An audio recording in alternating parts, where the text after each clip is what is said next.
જય માતાજી મિત્રો, મારી ચેનલ MK બોક્સની અંદર તમારું સ્વાગત છે। આજે આપણી પાસે બ્લૂટૂથ સ્પીકરની અંદર ચાર્જિંગ કઈ રીતે કરવું એ હું તમને આ વિડીયોની અંદર બતાવીશ।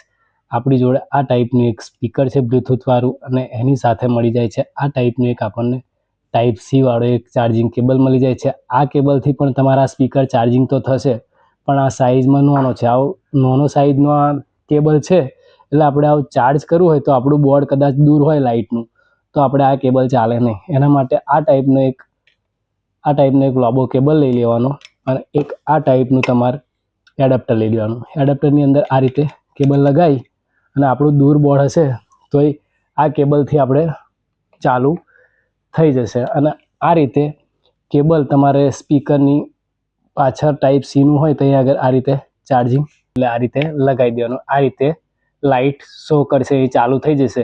એટલે આપણે આ 1 કે 2 કલાક આ ચાર્જિંગમાં મૂકી દેવાનું આ સ્પીકર, એટલે ચાર્જિંગ ફૂલ થઈ જશે। મારી ચેનલ પર ન હોય તો લાઈક કરજો, શેર કરજો અને સબસ્ક્રાઈબ કરવાનું ભૂલતા નહીં। મળીએ નેક્સ્ટ વિડીયોમાં। જય માતાજી।